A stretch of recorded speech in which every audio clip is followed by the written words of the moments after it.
waiting, I would like to open up today's conference, the Smart Learning Conference, by introducing one of our PhD learners. And we always like to also keep PhD learners at the forefront. We want to push them, and I think that's one of the key principles of Dr. Mansour's ideology about making sure that learners are just not in the background, that they're ahead, and that we push them and we say to them that you can do it.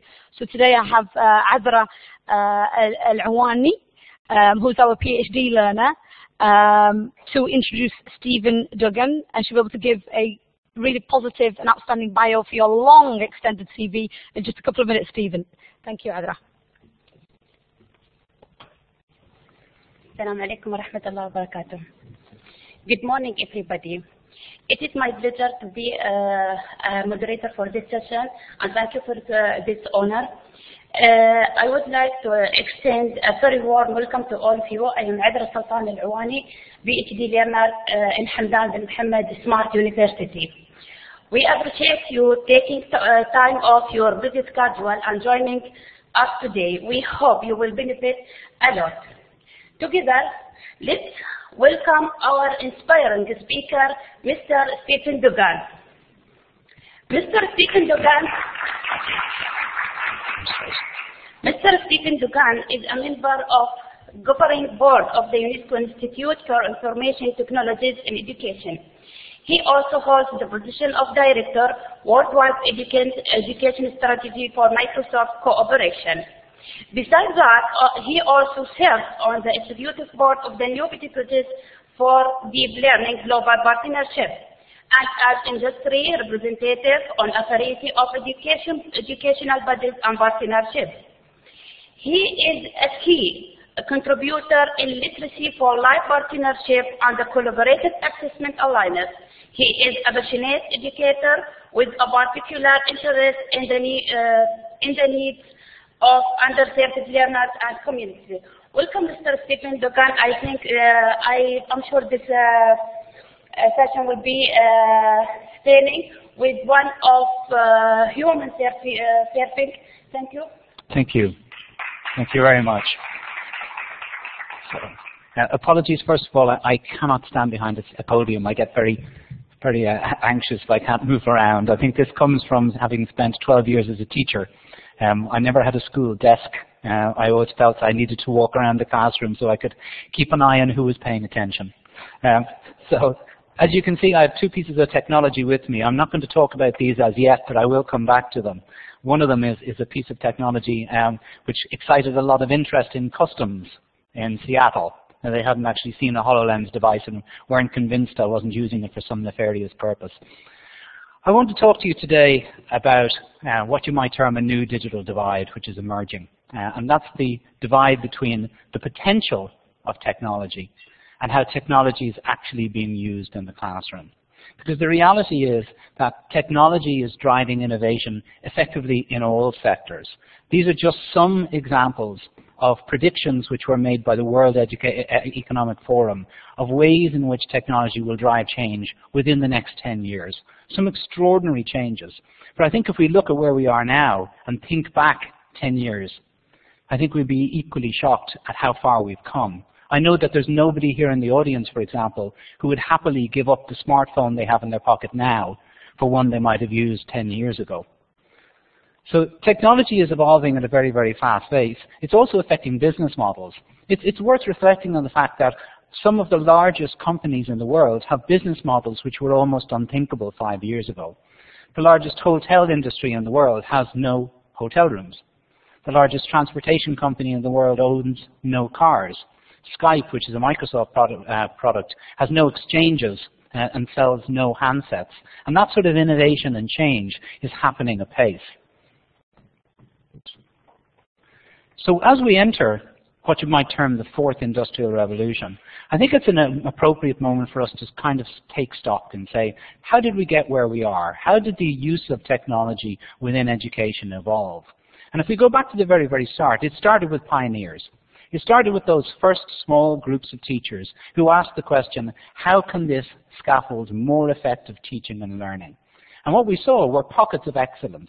Individuals, in some cases regional authorities, larger groups of teachers, who started to bring technology into classrooms and to see how it actually would function. What would it give in terms of benefits? How would it improve learning outcomes? But they were very few and they were very scattered. The second phase was what we saw a move from the physical to the digital. But it's probably fair to say that there wasn't a lot of thought going into this.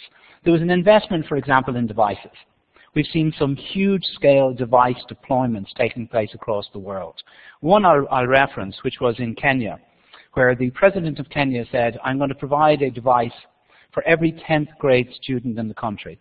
That was 4 years ago. It still hasn't happened, because there was a realization that just handing out tablets, the choice was of a 10-inch tablet, to students without the investment in professional development, without the investment in curriculum, wasn't really going to bring about change. But sadly, we've seen this sort of deployment take place all over the world. It hasn't led to change. It hasn't been successful, and in many ways it's been created as a stick to beat those who believe technology has a value at all. The third stage, and probably the stage we're in right now, is a period of consolidation, where the focus is on, let's just make it work.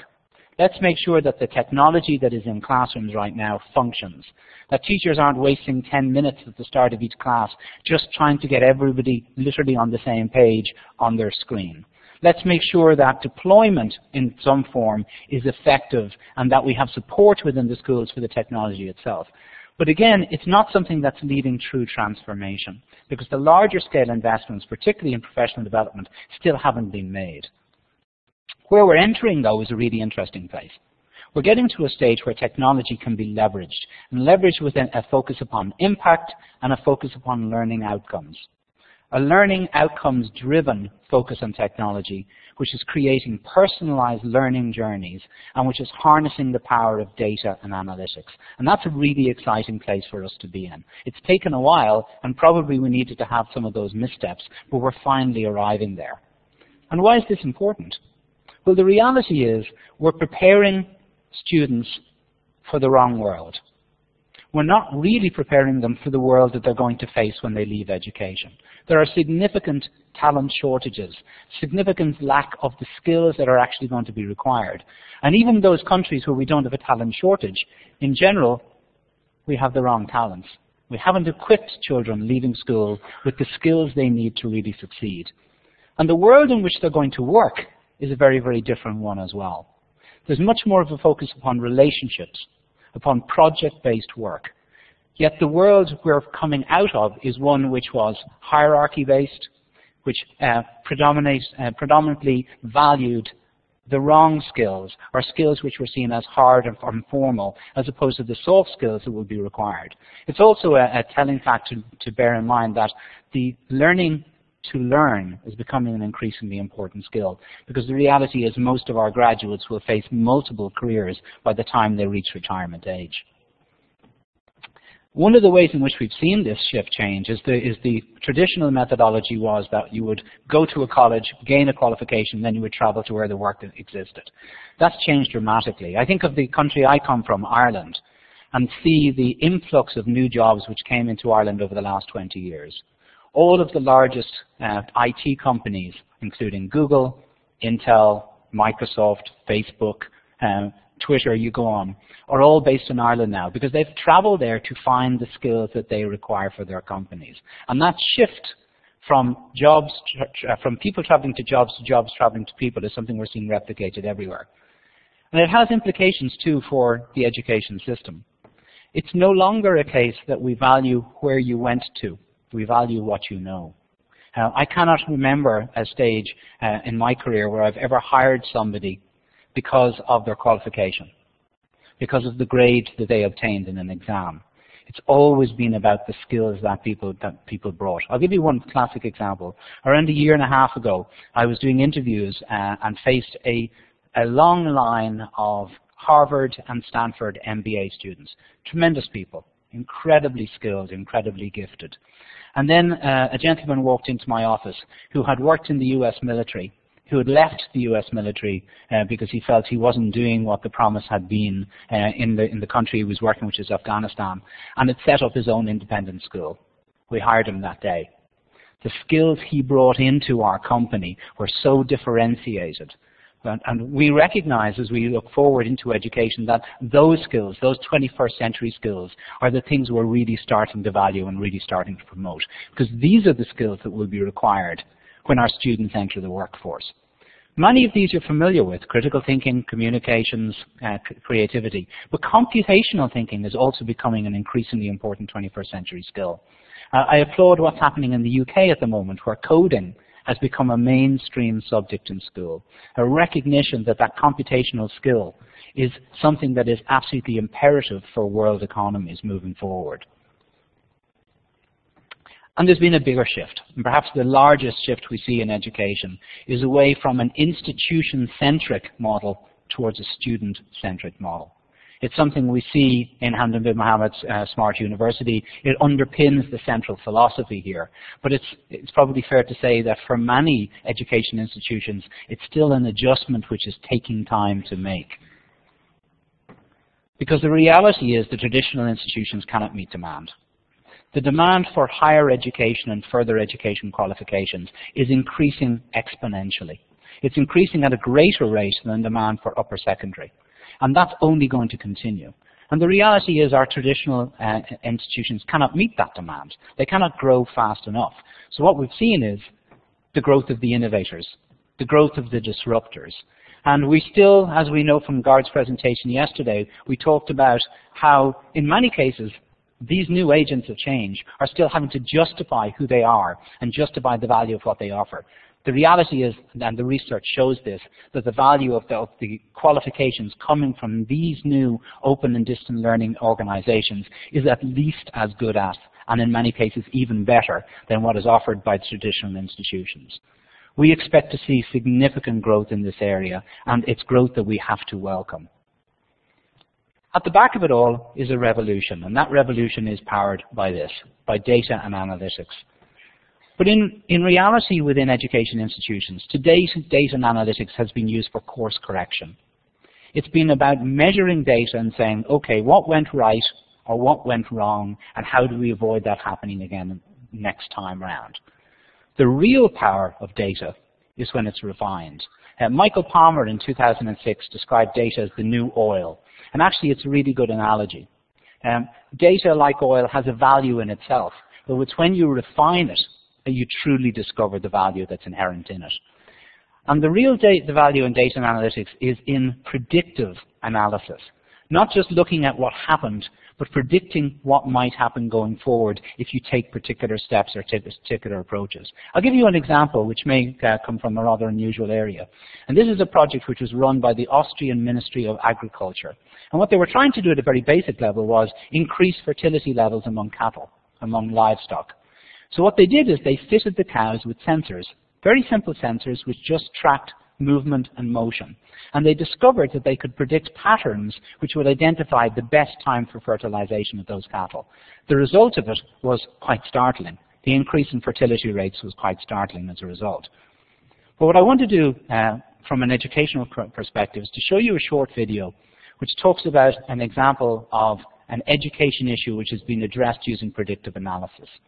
In America, student retention rates is a significant problem. It might shock you to hear that currently graduation rates in the US and high schools are only at 54%. That means that almost half of high school students are failing to graduate from high school. An enormous problem, enormous socioeconomic challenge, an enormous challenge for the individual students who, for whatever reason, aren't getting to that final stage of their education journey or are not having the opportunity to progress from there onto some form of further education. So we worked with one school district, the Tacoma School District, to see how the power of data and analytics could help them to address their graduation rates. I'm just going to show you a very short video, and you can see how that progress continued. You have to start with what question are you trying to solve? What does success look like? How will you measure that? And what data will you collect to determine if you are meeting those goals? Tacoma is a great, small, urban city with an incredible community that is really invested in the achievement of their students. in 2010, when I became superintendent, we had a graduation rate of 55%, which is shameful. And through this tracking and relentless use of data, I announced last month that it's at 82.6%. That is remarkable. We're working with Microsoft data scientists to shift into predictive analytics and see if we can help identify kids that are starting to fall off track so we can start to do intervention before it's too late. Through Azure, all of our staff and students are on Office 365, so we have access to Power BI for the enterprise. And through this predictive analytics, that's going to be the tool set that we'll bring down to the classroom. The easiest first step is sometimes the hardest, which is what does success mean? We really worked hard with our community, our educators, to clearly define what success was. It's built a level of trust within our community that we were going to be vulnerable enough to say, here's where we're being successful and here's where we're not. No one person is responsible, and we all have to row the boat in the same direction.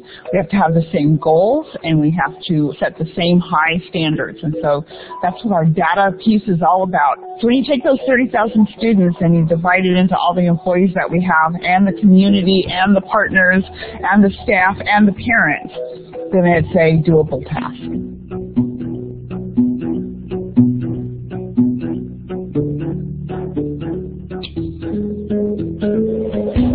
Tacoma School District has been really great about making specific data accessible to us as principals, as teachers, as support staff. We have test scores, we have where students live, where they went to middle and elementary school if they're new to the district. Monday mornings I get a report with a lot of data and it's color-coded. And I know that students who are red need my attention most urgently, and which staff members we need to speak with to provide support to those students who need the most support. It focuses on attendance, performance, their grades, looks at their credits, and then it also evaluates their state graduation requirements. Because in the end, if the teachers take care of the students, then the idea of graduating on time is quite easy. I was getting in trouble. I skipped school a lot. I allowed myself to have a warped perception. I was really lost, and I hated myself, honestly. And when I spoke to my counselor, he told me the only way I grow is if I challenge myself. I really realized how important the classroom was. And then at that point, I really started thinking about my future and who I want to be and who I want to see myself as. We've grown into a system that has very consistent terms about how we look at our data, and that's been powerful. And my guess is we will keep right on going to the higher level of sophistication. And what's important is that we all have access to a tool that's going to show us how to make it work. That's the power.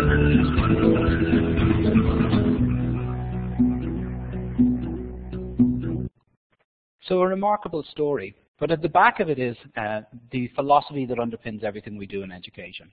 Our belief is that transformation only comes about through an engagement in each of these areas. First of all, engage the students.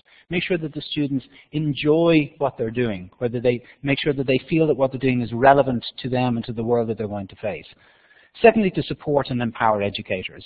We run a community of educators called the Microsoft Educator Community, which has hundreds of thousands of teachers who we connect in a peer network so they can share resources, share learning, really benefit from peer support. Optimizing institutions is actually really, really important, as you've seen from that example. You know, I have to applaud what's happening in HBMSU in terms of the work that's being done with Philips to create a truly 21st century campus, you know, which is optimized in the truest sense. I think this is remarkable, and it's that sort of leadership that we expect to see more and really will benefit other institutions as well. And then finally, to transform learning itself, because ultimately that's what this is all about. There is a tool we're really excited about at the moment. I don't know if any of you have young children, you may know this. If you have young children, you may not be able to get your children away from this, and that's certainly the case in my household. It's probably true. Minecraft is an amazing tool, but we've devised a version of Minecraft specifically for education, recognizing that many of the things it allows are things which are central to good education. Collaborative work, creativity, the support it offers, for example, in teaching literacy, or teaching math and science and geography and architecture, multidisciplinary, multi-subject approaches. It's incredibly powerful. It's something we're really excited about and we're seeing tremendous results from. Something we often overlook is a technology which in a way is coming back, and that's inking.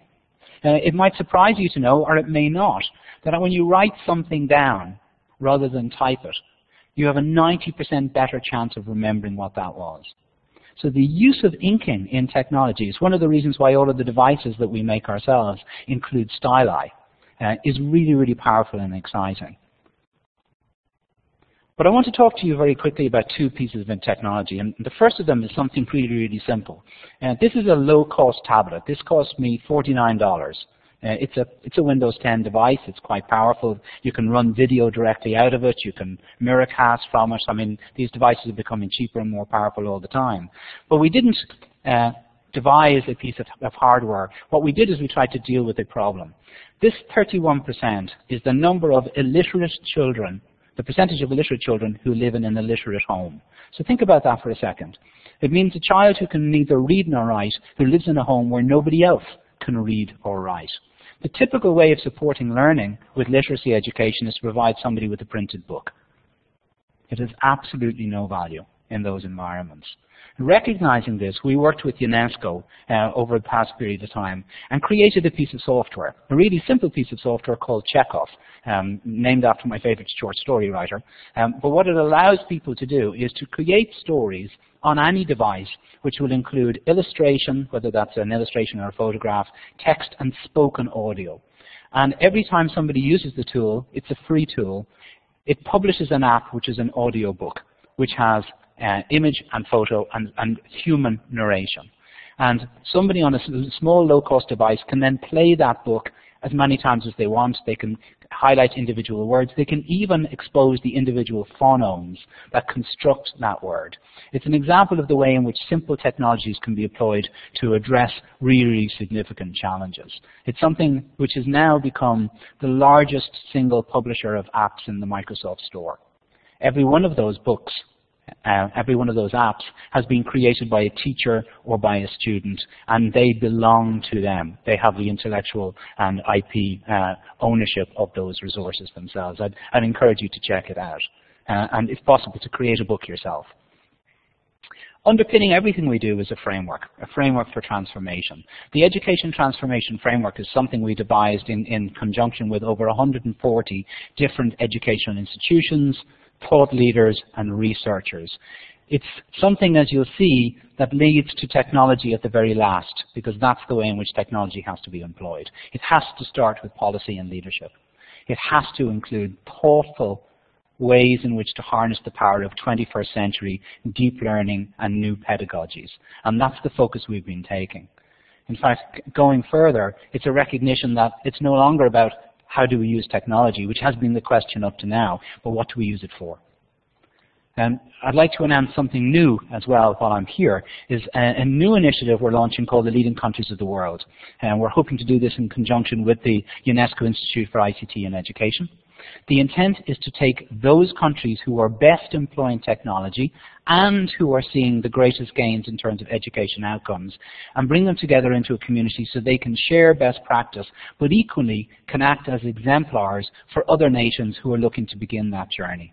It's an initiative we're hugely excited by, and I should make the point that one of the very first nations who will be part of this small community will be the UAE.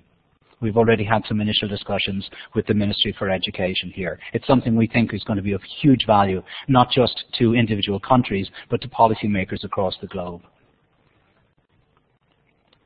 Ultimately, this is our mission statement.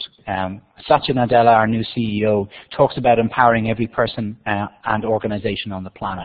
For us, it's about every student. It's about students, whether they belong in somewhere like rural Lesotho, where we've been devising some of these literacy technologies, or are working in some of the most advanced societies in the world who are facing challenges at a much more rapid level. It's something that underpins everything we do in our area. And this brings me to one more piece of kit, which is this thing. I don't know if you're familiar with the Hololens. Okay, very good. Some people are. This is a remarkable piece of technology. I can still see you, which might seem like a small thing, but actually it's quite important. It's an augmented reality device, not a virtual reality device. What that means is that you can see the world around you while also interacting with the digital objects. To show the value this has for education, I'm going to show you a very short video of how one university has been using this technology to come up with an entirely new learning paradigm for the teaching of anatomy. I think you'll be impressed by what you're going to see. The HoloLens is absolutely the most amazing piece of technology. Within 5 seconds, I realized that the world had changed. It was an immediate realization that this is something exciting and we have to be a part of this. Seeing things in 3D is something that you could do before with some glasses.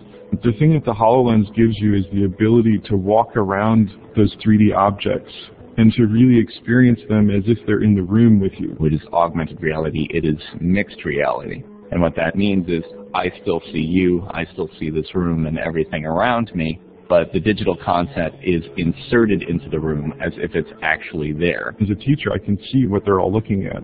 And that's something that we think has real power. It's actually opening up our interactions with each other. The biggest drive is getting the anatomy curriculum completely done by the time we move into the new health education campus.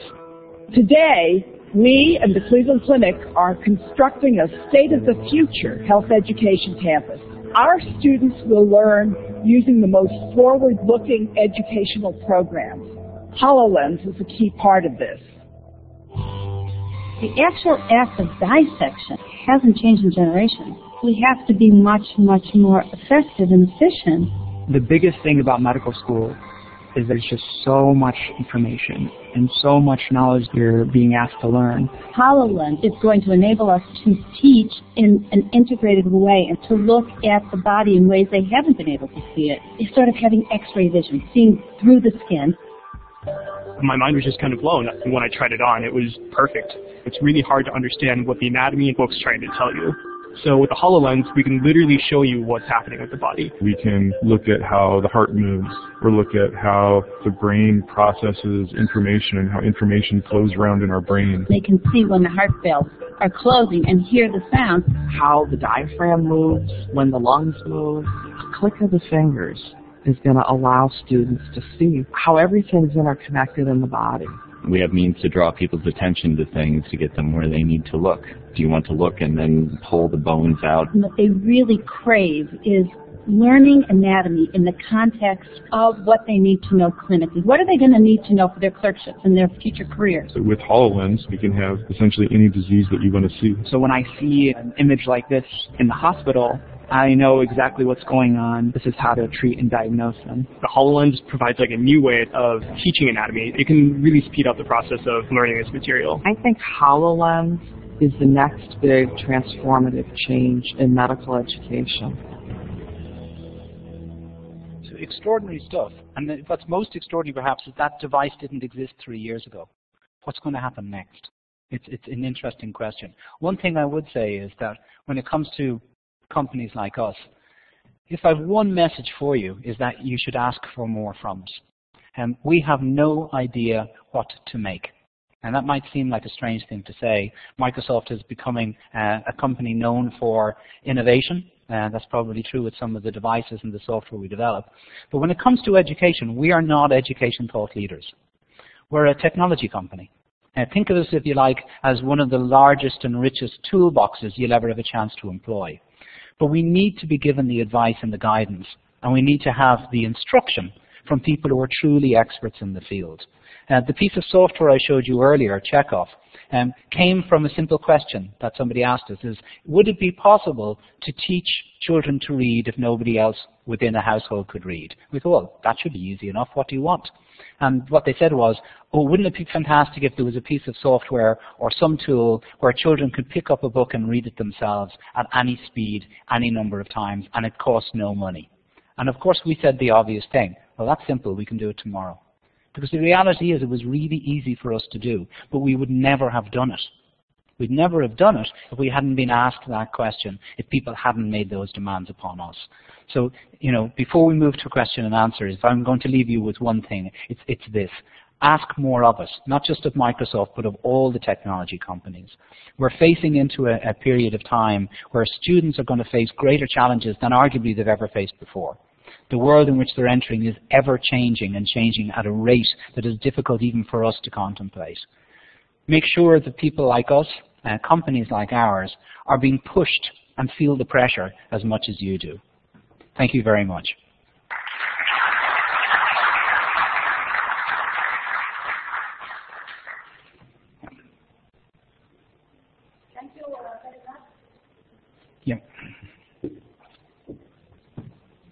Thank you very much for your interesting presentation, actually inspiring one in using technology and can accelerate education reforming.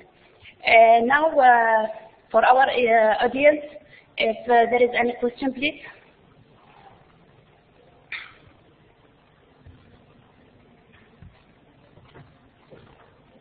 Do we have microphones?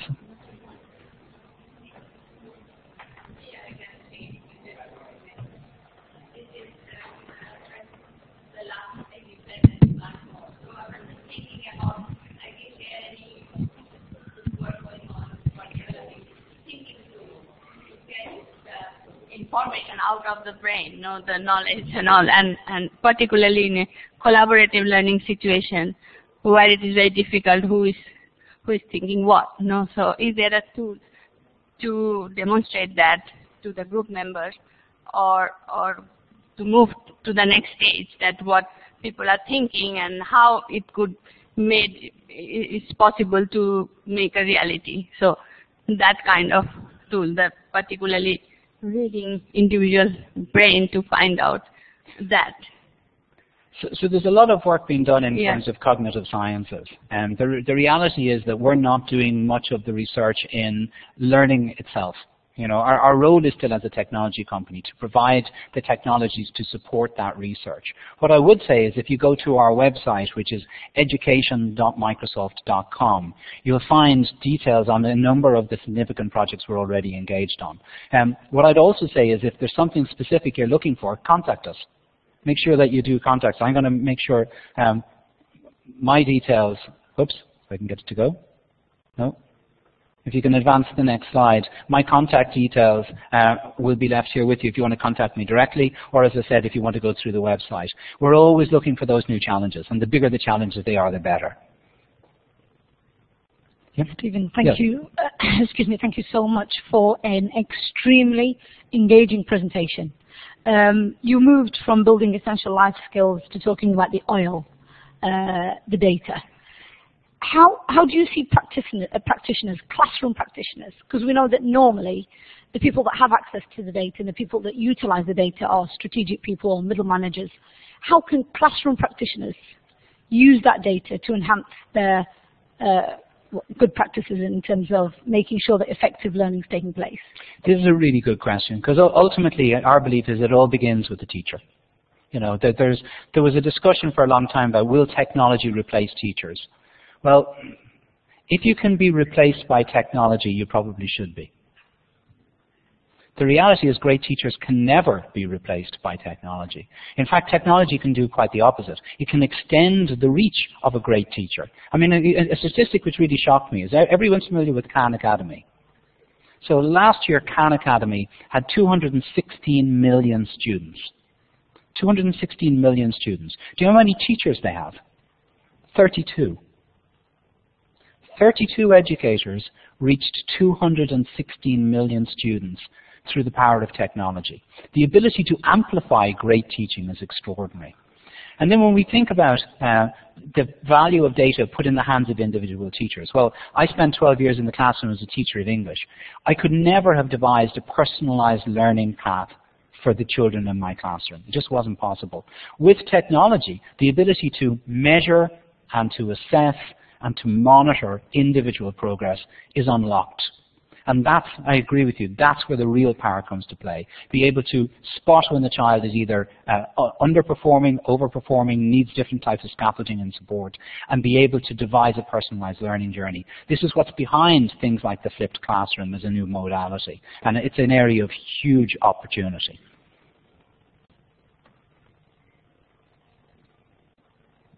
Any question, please?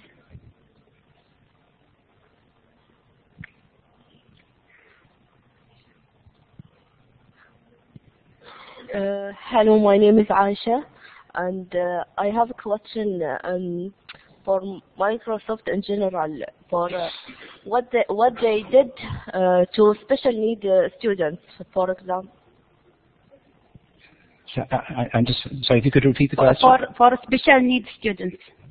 Special needs students. How we can utilize technology for special needs. So it's a really good question, and it's probably true to say that special needs students are the students who would first access technology. The very first laptops, for example, went in most cases to students with dyslexia. Special needs students, we've been devising one set of tools known as the OneNote learning tools, which allow special needs students, particularly early grade readers, to benefit from immersive texts, so that they can follow the reading path in a way that is different but enhanced. One of the things that it allows for at a very basic level is a little slider to allow for narration that increases or decreases in speed based on the prowess of the individual child.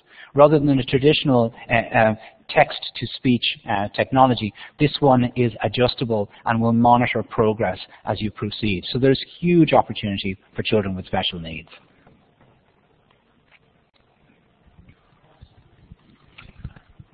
Alexander Vasilyev from Holistic. Can you tell me anything, please, about what Microsoft is doing in the field of accelerated learning? So similar to what Google and the US military is doing to shift the state of consciousness to dramatically enhance creativity, learning, etc. So creativity and learning and the role of technology are very closely related. One of the things we're still struggling at to a degree is this paradigm shift that takes place for students when they enter a classroom. You know, if I think back to my own days in school, I got as far as the school door and I put down the book I was interested in reading, walked inside and picked up another book that they told me I should be reading. It was a small adjustment. Now what happens is for most of our students, they're getting as far as the door of the classroom and they're taking out their lives and they're leaving them outside the door. I have 6 children from the ages of 7 up until 22. The only form of discipline that's left to me is to threaten to take their phone away. It's the only thing that works. I've tried, believe me, I've tried everything else. And it's really powerful. If I tell my 13-year-old daughter that I'm going to take her iPhone away, she ceases to exist. Her friends don't know if she's still living or dead, right? But the reality is that opportunity for learning, you know, it's a telling point that people believe that the smartphone has led to people reading and writing less. The reality is exactly the opposite. People are reading more and writing more. They just happen to be doing it on that device. The challenge is for us to bring those technologies within classrooms so that they truly accelerate learning in a paradigm that they're familiar with. That's still a struggle in many cases for institutions who are still putting prohibitions on the use of technology within learning environments. It's slowly changing, but it's something that we as an industry can't drive on our own. You know, we need to be able to demonstrate, and evidence needs to be able to demonstrate, that the use of technology within those environments actually enhances learning outcomes. Okay. No more questions? The last one, I think. The time. I have time. Good. Thank you, Stephen. I'm thrilled to attend your presentation. Just a quick question on the data that the video you, I think you played the video for Tacoma Public Schools. Yes. I just want to understand how that change or transformation happened from 50% to 80% through data. So the point there in that experiment was to try and find a way of monitoring individual progress. So at a very basic level, some of that data captured things like grades. It's important. You know, it's important for us to see how children are performing. But it captured a range of data outside that. Attendance, engagement in class, other forms of informal monitoring which were done by teachers, looking at socioeconomic backgrounds, looking at factors which were outside, if you like, the mainstream measurement criteria that a school typically uses. And it was the amalgamation of that data that actually gave the most power. It helped them to identify in advance students who may need an intervention. And that's a big difference. Rather than saying what children are underperforming, the question was what children are in danger of underperforming. What are the alarm bells that are ringing for these children? Or are there patterns of behavior we've seen in the past which tended to lead to poor performance or poor retention rates or led children to actually drop out of the system? And it was pinpointing those markers in conjunction with the educators, in conjunction with the administrators, and then being able to analyze that data on an hour-by-hour basis. Everything is live, everything is immediate. Real-time analytics meant that they could employ their limited resources in the most effective way. Counselors, for example, would be used in the way that was most effective to do those early-stage interventions. And I think the story you heard from that child in the video helps to illustrate that. She hadn't dropped out, but she'd started to exhibit some of the behaviors or feeling some of the feelings that might have led her to do that, and the intervention took place before reaching that point.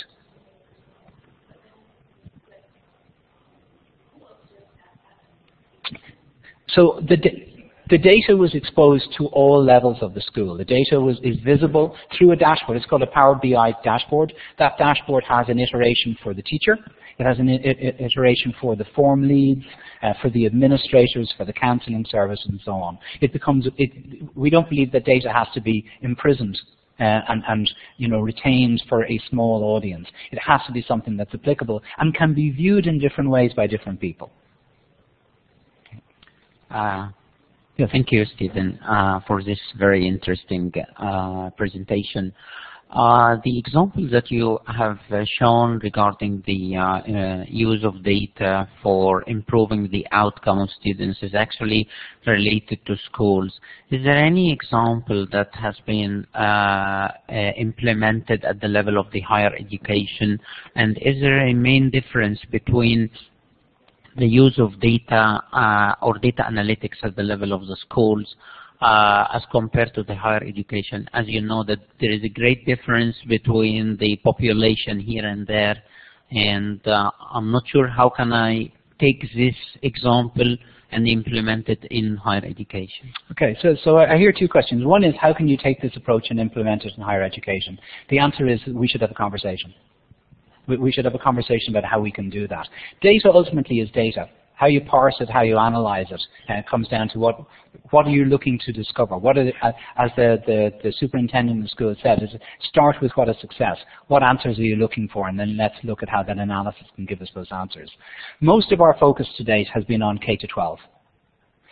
That's largely a result of the fact that that's our largest constituent within education. But we're always looking for exciting new opportunities to engage, particularly in the higher education sector. So please do reach out afterwards and connect, and let's see what we can do together. Okay. Hello, my name is Martin Rusko from Lexicon. Hello. You mentioned these early alarm bells for kind of anticipating the danger of someone might fall out of class or have other sorts of problems. I find it very interesting to discuss the other side of this same issue. How can we find learners that might be similar to a certain learner and that are successful, that might possibly open the opportunities for every learner to shine, to bring up their potential? So can you say a bit about that? Yes, this actually is as exciting an area as any. I mean, one of the challenges we often have is not bringing the bottom third of the class along, but keeping the top third of the class engaged. That can be just as difficult. I know as a teacher that was often a struggle. Another illustration from Khan Academy, when somebody asked me, what's the value? Saul Khan came in to talk to us, and someone said, what's the value of what you do? What you're doing basically is providing videos. You make these little videos and people can go and access themselves. How is that any better than a classroom environment? And what he said was, well, actually, the two things happen. He says, one is that you've no such thing as a fast learner, and the other thing is that you've no such thing as a slow learner. And the way he defined this as, he says, if you're in a classroom environment and you're teaching a concept, as a teacher, you'll teach it once, and the smartest kids in the room get it immediately. You'll teach it twice, and the middle group will probably start to understand it. You'll teach it a third time, and then you'll move on. You'll move on because you have to, even though the bottom cohort may not have grasped that concept at all. Time is pressing. You have no choice to move on. What he says happens with something like a flipped classroom environment is the slow learner just learns slow. They play the video over and over and over as many times as they need to until they grasp the concept. In the same way, the very quick learner can progress quickly from where they are to the next concept, to the next idea. That's part of the power of technology, being able to have personalized learning journeys, and it's an area of huge opportunity. Yes. Stephen, I'm going to ask a controversial question, okay. if you may allow me. Regarding the use of Hololens for medical education, at my university they had a huge medical school, and I don't know whether it's a stereotype, but it's the traditional medical schools are being quite conventional. So you walk, as you walk in the corridors, you've got the dissection rooms, you've got the morgue, and you can sort of smell, dead bodies, corpses, etc. And you traditionally see the academics, the professors, old-looking guys that are unable to turn on a traditional, old, primitive computer. What's happened then to medical education? How has that sort of a huge jump? How have they equipped or prepared medical educators, medical professors to be able to use such technology in the classroom? There's probably two answers to that. First of all, there's a recognition that people can't decide to be left behind. It's no longer a choice. None of us get to do that in our jobs. I can't decide that I'm not going to retrain. I can't make the decision that whatever I know now is going to be good enough for the next 5 years. Believe me, I'll be out of work long before 5 years has gone past. That's the same in all of the core professions, and it's the same in education as well. The second is that if it's that hard for you to reskill, there's something wrong with the technology. The technologies have to be easy enough for people who may be technology averse to be able to engage with them. HoloLens is one of those examples. It takes 3 minutes from somebody putting one of these over their head to getting excited about the potential because they are so simple to operate. That's really, really important. I don't agree with the perception of teachers as being laggards. I've heard this as a truism pretty much everywhere I go. People say, well, the big challenge in getting technology used in education is that teachers aren't prepared to change. They don't do anything new. I've seen exactly the opposite. I've lost count of the amount of evenings I've been doing talks with educators when it's 9 p.m. in the evening and there's a room full of teachers and nobody's getting paid. They're there because they care about their students. They're there because they're committed to change. And I think, we see this in the medical schools just as we see everywhere else. If it works better and it allows for better learning outcomes, then people will embrace it.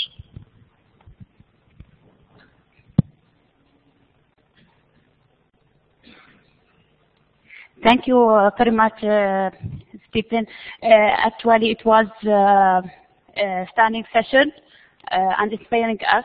Thank you very much. And ladies and gentlemen, thank you very much for your active participation. Thank you so much, Adra. Just before you leave the stage, Stephen, just a small token of a thank you to be presented, if I can call upon Dr. Raed, our Vice Chancellor for Technology. So he's the top guy with the technology, and if he knows it, then if anybody knows it, then he knows it. Just to award Stephen. Thank you so much, Dr. Raed. Yeah, thank you.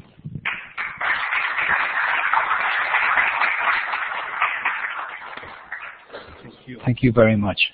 Thank you.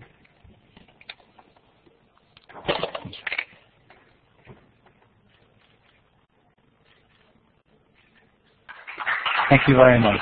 Thank you. Thank you. Thank you. I'll take this.